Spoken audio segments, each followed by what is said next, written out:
Hola, senors and senoritas. Welcome to Did I Get What I Paid For? The show where what is this show about? We've been over this. You watch an old DVD and decide the movie was worth the amount of money it cost to acquire. I thought that was Josh's show. Why am I hosting again? Frog legs are fine. Hoppers is the place. You should dine. There's cheese legs, chili legs, bacon legs too. French fried frog legs, barbecued. If you want a little snack, then here is the one. A frog leg burger on a bright green bun. That's why And you are? King Ralph Detritus, king of all basements in the great state of Maryland. I am sorry, Your Excellency. What movie will we be watching? I only came to drop off this dope and the communicator so you'd have a subspace relay to computer. Oh no, Your Excellency. You are watching this with me? Oh no, you aren't getting me to watch Francis the Talking Mule. If you think I'm doing this episode alone, you are crazy. I'll walk. And the show must go on. Right. Now, moving right along. Hey Ellie, where have you gone? Send someone to fetch us. We're in Saskatchewan. Our story begins with Francis looking like Popeye the Sailor Man making his O face while being shot in the ass. That's the DVD menu, you double idiot! Double idiot? Yes, he's clearly taking a dump the size of the Empire State Building. What about that hot by 50 standards couple down there? Oh, please. They have all the chemistry of krypton gas. The movie begins with Francis in a children's storybook written by David Stern. Didn't he star in Home Alone? No, you are thinking of Daniel Stern. Now, who is the idiot? Let's just get to the story. These are just the credits. You mean I can't even mention that producer Robert Offer needs a last name? No, stop wasting time. Okay. Our story begins with a typical day at the Commercial State Bank. What a great name for such an establishment. If you don't want to specify where exactly your story is set for some reason. Why is everyone giving each other the evil eye? It seems pretty normal to me. A teller is just handing out free money while the manager hits on a rich old lady. Probably to swindle her out of her fortune somehow. He calls a teller by the name of Peter Sterling into his office. He asks him how long he's been there. He says 5 years, if you don't count his break during the war. He tells Peter those are the experiences he wants to talk about, since he's heard lots of ridiculous stories. Peter says they are true. The bank manager says, that can't be. That'd be preposterous.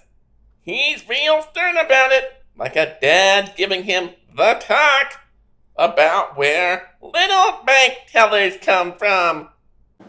So Peter says, fine, I'll tell you some old war stories. He even starts it off with, something really crazy happened to me. I'm calling it right now. Magic Deerstone led him to golden plates written by an angel who told him to move to Utah.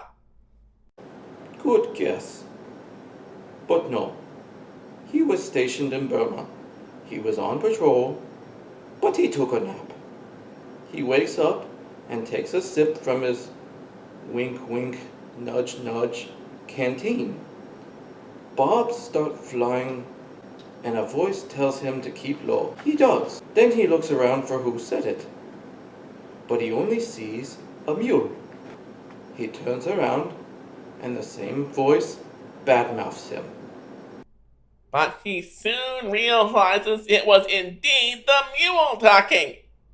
At first, he doesn't believe it. But they get to talking. Turns out they had a lot of common interests. The army, defending America and its allies, and, well, that's about it, really. They exchange names. The mule's name is Francis. Peter mocks him, saying, "That's a girl's name." Francis tells him to keep sex out of it. No talking horse I've ever met could. A mule is a hybrid of a horse and a donkey. They are sterile. Sex is irrelevant for mules. Peter still doesn't believe it. He thinks Sherry Lewis must be hiding around there somewhere.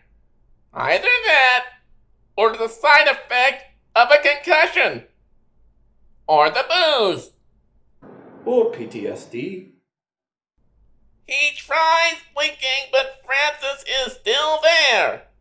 As Philip K. Dick was fond of saying, reality is that which, when you stop believing in it, doesn't go away. Peter moves fast on a first date. He wants to ride the mule. Francis says no. He could get an important assignment that could change the course of the war at any moment. Which means Francis is a good enough leader to realize that the needs of the many outweigh the needs of the few. Or the one. Oh, Francis changes his tune once Peter gets hurt. Then getting him to safety becomes his duty. When Peter wakes up, he tells the doctors and nurses all about the talking mule. At first, the doctor says Peter has no physical problems and is A-OK to go back to the front. But then he hears about Francis. If Corporal Klinger had tried this, he'd have gotten his Section 8. And save a fortune on dresses. Or maybe not. The higher-ups hear the story and want to know more about Peter's delusions. They send him to the mental ward. By the way, check out what's on his desk. That book is called Sex in Civilization. Wasn't that the name of the Muppet Show pilot? No, that would be Sex and Violence. What's the difference? Things are not all bad for Peter. He gets art therapy. They probably gave him pudding, too. He gets called down to see Colonel Potter. I'm surprised to see he is not played by Harry Morgan. Meanwhile, this woman with a French accent named Maureen is talking to some soldiers asking if anyone has seen her father. He was stationed around here, but is MIA. But every man here, and Nurse Ratched, wants to be her daddy. At the daily meeting, the unit discusses an opening for an intelligence officer. Lots of guys want the job. Some of them speak multiple languages and have tactical training. Peter applies but has 0 qualifications. I guess he had an awful lot of cornflakes box tops because he gets the promotion. Cut to a party at the officers' club. She wants to meet the base's new top spy. Peter is so young that he looks like he likes his Coca-Cola shaken, not stirred. They start to dance, when Francis arrives, So a mule walks into a bar. and the bartender says, "Why the long face?" Ah, Don't you think it's weird that we're 20 minutes into the movie and Francis has only been in maybe 3 minutes of the film? do you really think people would go see a movie called Peter Sterling the Talking Human? You have a point. After that, Peter runs into that finger-licking good officer, Colonel Sanders. Maureen introduces him as Colonel Saunders, not Sanders.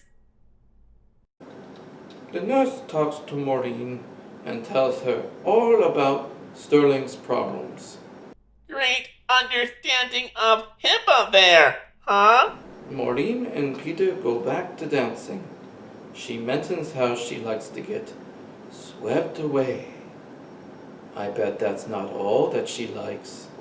Like the Hayes office would have ever allowed something like that. Yeah, a horse can dream. The next morning, Peter tries learning French, but his pronunciation is horrible. He's got a Bugs Bunny accent. Maureen tries to help him, but even with help, he sounds like Elmer Fudd trying to learn Mandarin. Peter goes back to work and checks his inbox. He finds a note from Francis, who wants to meet him somewhere. Okay, I'll buy him Talking Mule, but a literate one? That's a bit too implausible, especially since he seems better at it than Peter. Don't be stupid. It's going to turn out to be a prank by the others in his unit. Peter goes to see Francis. Francis refuses to talk. Peter gets so angry, he slaps him in the ass. This movie is called Francis the Talking Mule. Why isn't he talking? I don't know. Maybe it's his twin sister, Harold the Mute Mule. Nope, it's Francis all right. The moment Peter says he knows, Francis can't talk, so he must be insane. The hoofed jackass won't shut up. Peter gets his buddies over to see, but Francis won't talk to them. Once they leave, he gives Peter a bunch of intel on a Japanese base. Only he uses a racial slur. Peter agrees to help.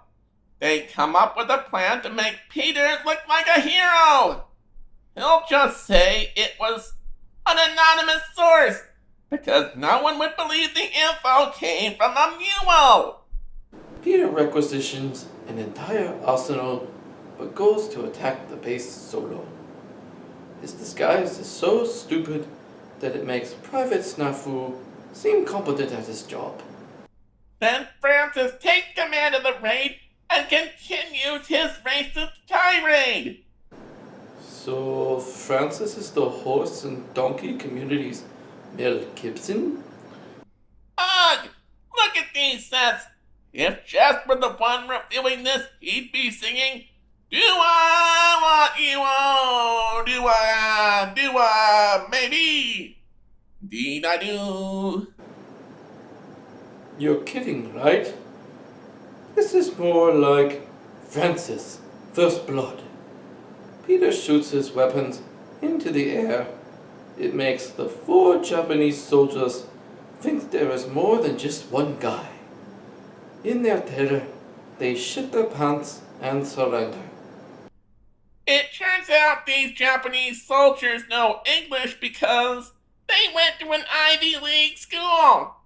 I get what the joke is going for, trying to play against the audience's expectations while still showing the enemy as cartoonish stereotypes. There's a way to make that kind of joke work. But these guys aren't exactly Ken Jeong. The colonel is impressed. He gives Peter a cigar and treats him like he's Captain America, not Private Steve Rogers. Well, it's true that Peter's mission wasn't exactly on the books, but he doesn't give a flying because it got results. He just wants to know where the intelligence came from. When Peter tells him it is Francis, he just can't help but look a gift mule in the mouth.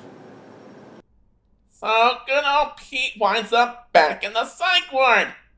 The shrink re-examines Peter, and this movie confirms what we've been saying all along. This movie doesn't know if it is the prototype for MASH or Mr. Ed. The shrink's bedside manner is a bit lacking. He seems a bit like a slightly less shady Dr. Phil. Dr. Phil, for crying out loud, I've seen better bedside manner from Dr. Spatzo! The psychiatrist does another full mental health exam and finds nothing wrong with him.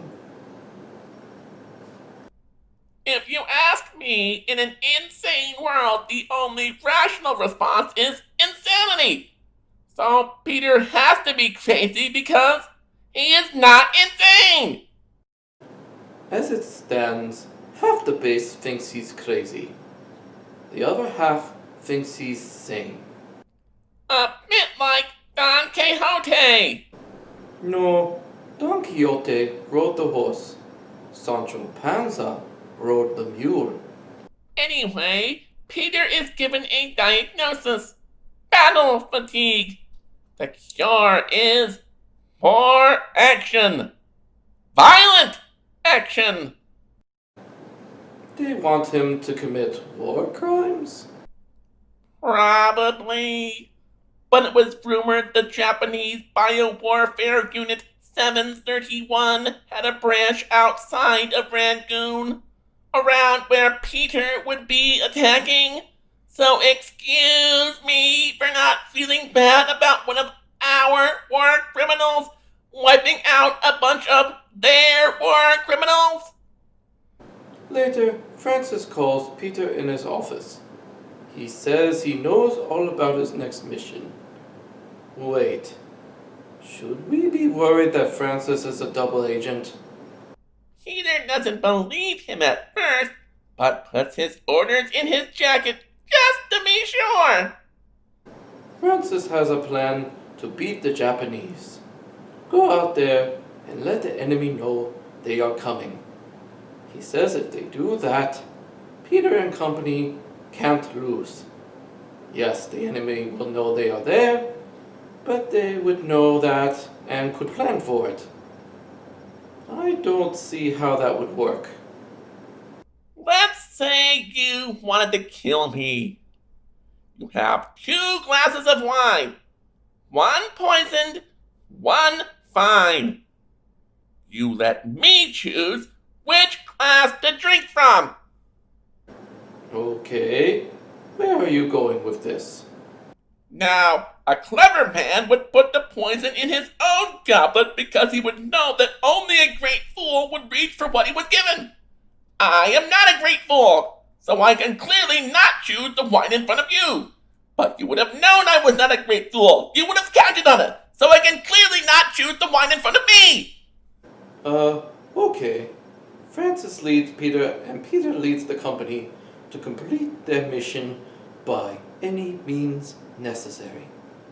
They make fun of Peter for believing in Francis. What a bunch of red shirts. They only change their mind when they try to take Hill DHX 1138. You mean X246? The battle begins. Cannon to the right of them. Cannon to the left of them. Cannon in front of them. Volleyed and thundered. Stormed at with shot and shell. Boldly they rode, and well, into the jaws of death, into the mouth of hell. Road the 600. That joke is a little highbrow for this audience. If you want to wax poetic, it should be something more like, out here in the fields, I fight for my meals. I get my back into my living. What does this movie have to do with CSI? Francis tells Peter to start a campfire. He thinks they'll be spotted. Either that, or they are going to induct someone into the Midnight Society.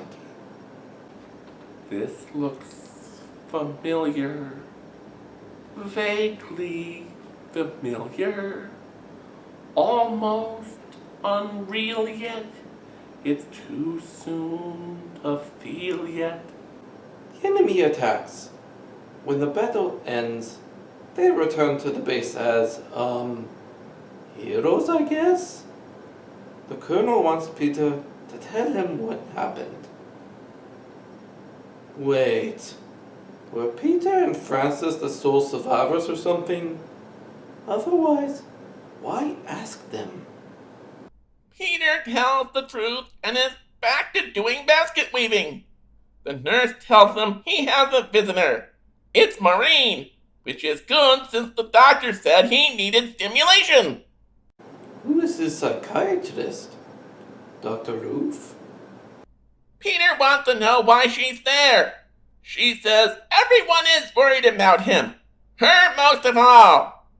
Peter admits he's in love with her.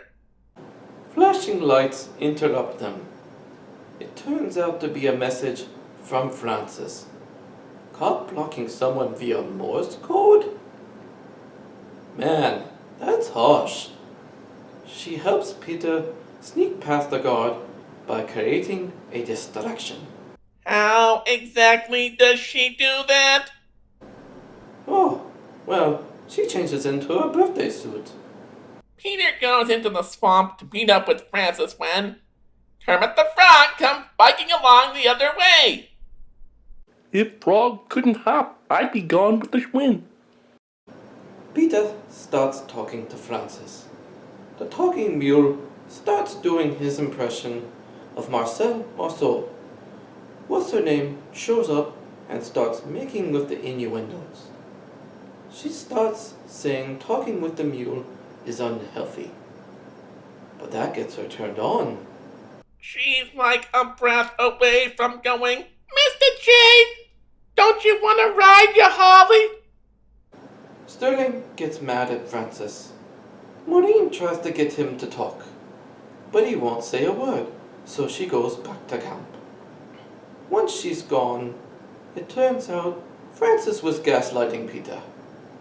He was breaking Wheaton's law. Peter wants to know what Francis called him out here for. Francis has another mission for him. Peter says, "Fuck you. No more adventures." Francis says, "If you want to die in the next couple of hours, fine by me."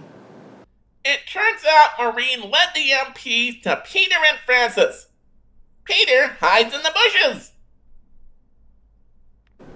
He was in the bushes? I know this is a war movie. I thought they'd at least have a latrine for that sort of thing. He wasn't.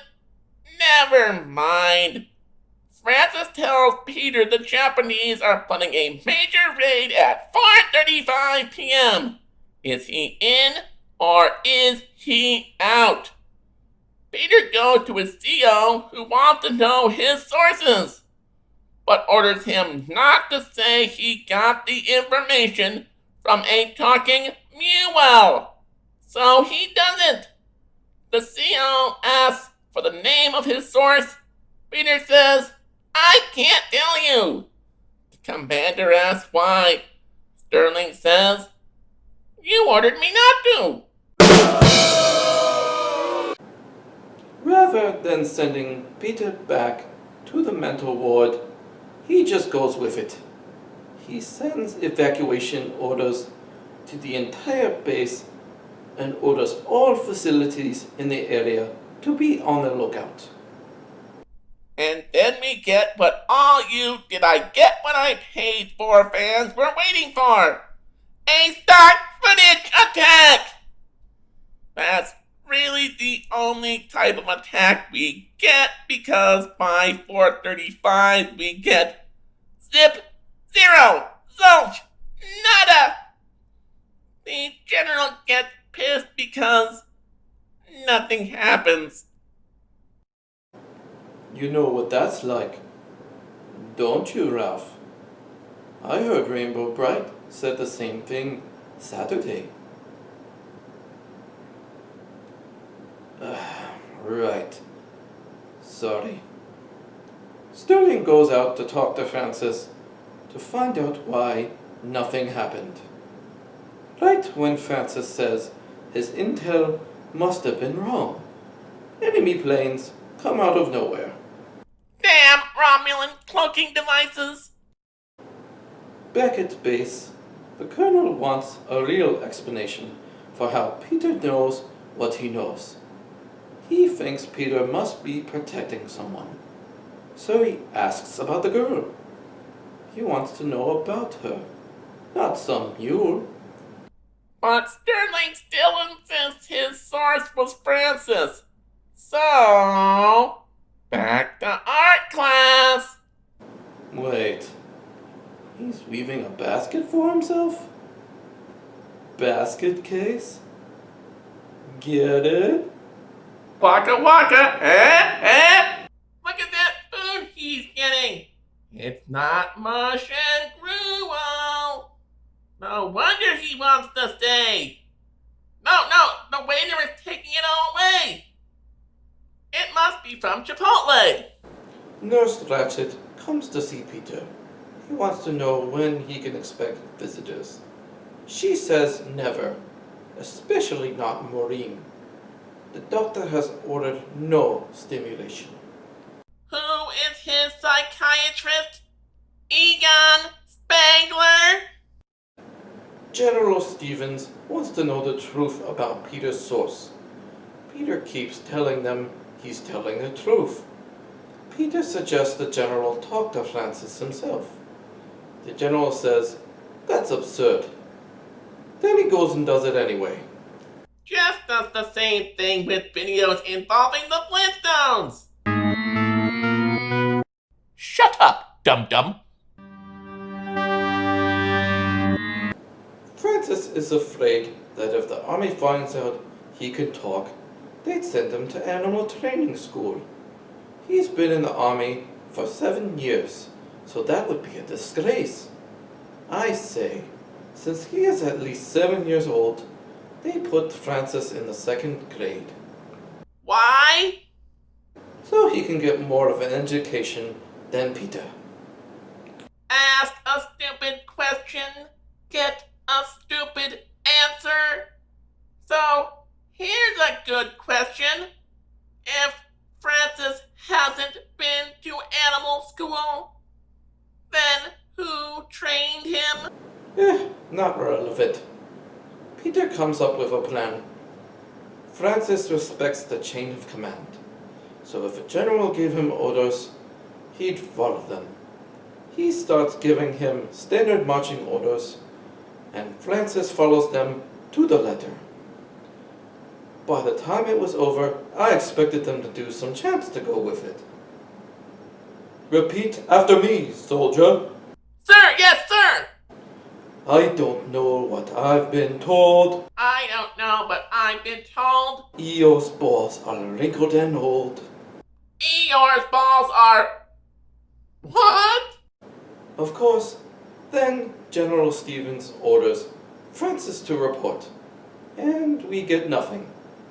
For Francis's failure, Peter gets reprimanded quite sternly. Rather than see a soldier penalized for something they didn't do, Francis speaks. For once in his God-forsaken life, Francis is not a jackass.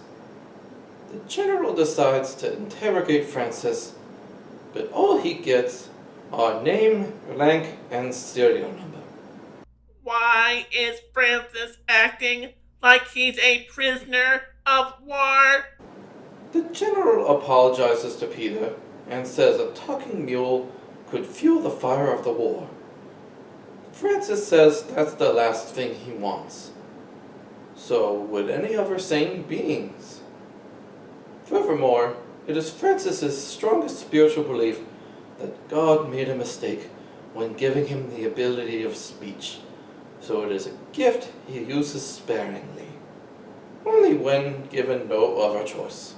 So what you're saying is, escalating a war without justification only gets more people killed, and under regulations, such an order should be disregarded as being illegal or immoral. Not to mention, it violates the military's regulations protecting the rights of soldiers, the basic freedom to practice their religion. They all agree. Peter is not crazy, and they let Francis be just a mule. However, for appearance's sake, Peter has to remain in the psych ward until this whole talking mule thing blows over. While in the psych ward, Peter finishes his basket. Is that a fetish thing? Over at command, everyone is arguing whether Peter is fit for duty. The general reveals Peter is fine. He's talked to Francis himself, but not a word of this can leave the room. He gave a promise to the mule. Which creates a huge problem. Both Peter and the general talk to mules, so they can't be sane. Sane people only talk to horses, Melmacians, guys from Orc, and Bigfoot. Don't forget George Costanza. Somebody turns on Radio Tokyo. It turns out that somehow the enemy has found out about Francis. The Imperial fleet is using the story as propaganda to make the Americans look bad. How did Tokyo Rose find out? Is Chim Chim working for Emperor Hirohito? The general wants to undo the damage. In order to do that, Francis is going to have to talk to the press. What's Francis supposed to say? There are good people on both sides? Both sides? Sterling and Francis return to command. One of them has to be cleaned up before they go see the general. And surprisingly, it isn't Francis.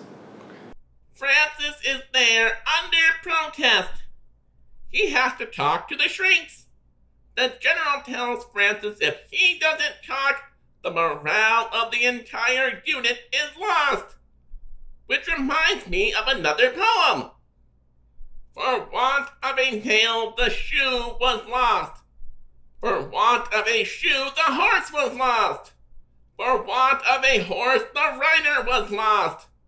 For want of a rider, the battle was lost. For want of a battle, the kingdom was lost. All for the want of a horseshoe nail. The general gets pissed about Francis's insubordination. He wants him tried and convicted of treason, which during wartime is a death sentence. The Shrink and the general argue. They want to know who else knows Francis can talk. Only 3 names come up: the general, Peter, and Maureen. When everyone else leaves, Francis starts talking again. The general says, just imagine the impact your work would have if they were heard by the whole world. Millions of people happy. Francis doesn't want the fame. The general says his decades-long career will be in ruins if Francis doesn't talk. Francis says his life as he's come to know it is over if he does. He'd prefer to do nothing, but his own inaction causes its own set of problems. Is that supposed to be a commentary on the U.S.'s own lack of response to the threat of Nazi Germany and Imperial Japan in the early years of the war? I don't think so.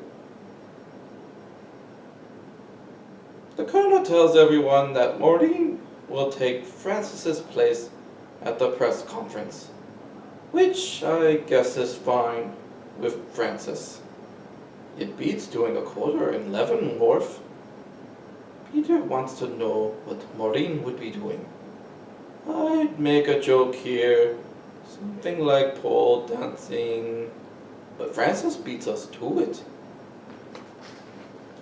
At the press conference, the military decides to frame Maureen as some sort of Manahari. Or is it a frame job? I mean, she tries to pin the blame on Peter. He leaked the story to make himself look like a hero. The MPs are about to grab Peter When Francis breaks down and says, I hope to kiss a duck, I can talk. You know, Francis, if that's still your thing, I know a guy. Just saying. The military police drag Maureen away. The general tells the colonel he's glad he has a jackass under his command and gives him a knowing look. Francis tells everyone to stop fighting each other and fight the enemy. The story is pushed to print. Francis is transferred to the propaganda unit with Frank Capra, Chuck Jones, Dr. Seuss. And don't forget Jack Kirby. Much like the king of comic books, Francis is pissed off about his posting. He wanted to be in a combat unit. I don't get it. His assignment comes with his own private plane. Which puts him in a very short list of people in the U.S. Armed Forces. General George F. Patton, General Douglas MacArthur, and President Franklin Delano Roosevelt. But he doesn't just get a plane. The general is better at honoring someone's military service than Princess Leia. How do you figure? Francis gets a medal. Chewie never got a medal. Neither does Peter. So Peter is Chewie in this scenario? Inconceivable! Peter and Francis say goodbye. About 10 minutes later, Peter is given orders to be Francis's handler in his new assignment. So they send Peter to the same place on a different plane. It's not like there was gasoline rationing going on because of the war or anything. Why the hell would they order a plane just for Francis and put the guy who was supposed to look after him on a different plane? Because Francis's plane is shot down, there are no survivors. Only we flash forward again to the bank, where Peter tells us that's not exactly true. By no survivors, he meant everybody was fine. Francis now lives at his house. The bank manager says, Aurora Borealis, at this time of year, at this time of day, in this part of the country, localized entirely within your kitchen. Peter says, yes. The bank manager asks, can I see it? Peter says, yes. He takes him there. Francis stays silent. The manager calls himself a jackass. Francis makes a quip and the bank manager passes out. So that's it then. No, we've got to give it the verdict. Yes! What? No! That's not right at all! I liked it. Looking past the racism, it was quite entertaining. I disagree. Nay, I'm a ninja horse. This was fun, but I don't want to do it again. So I came up with this. What is this supposed to do? Have you ever seen the movie The Cell? No, that was about the 20th movie I have ever seen. You are worse than that. Okay, how about Inception? Have you seen that? Sorry, no. Anyway, Jess is plugged into the smart TV, which has a Bluetooth link to that comm badge, which has a subspace link to computer. So, in theory, if we put these headpieces on, computer should allow us to enter his head and go get him. I don't think it's a good idea. If you don't know what you're doing, Which we don't. We totally do. or your parts are substandard, Which they totally are. Come now, I got them at Big Lots, not Dollar Tree, we can end up frying his brain. like anyone would notice. I still think we should ask him. Hey, Jess, do you want a fried brain? Oh, no thanks. I'm going to New York City to break into public television. You're right. I don't like it, but we don't really have a choice. I'm sorry. Without proper authorization, I can't. Ahem.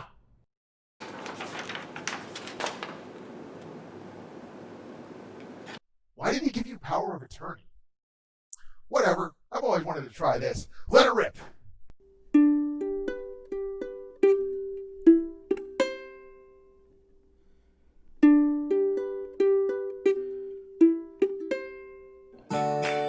My name is Torgo.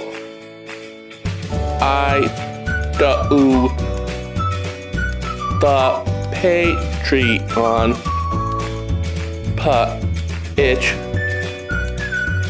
while Jesse is away.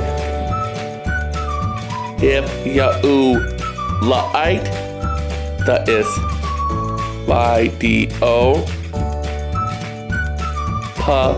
please ring the hat bell and subscribe. If you want to see us grow,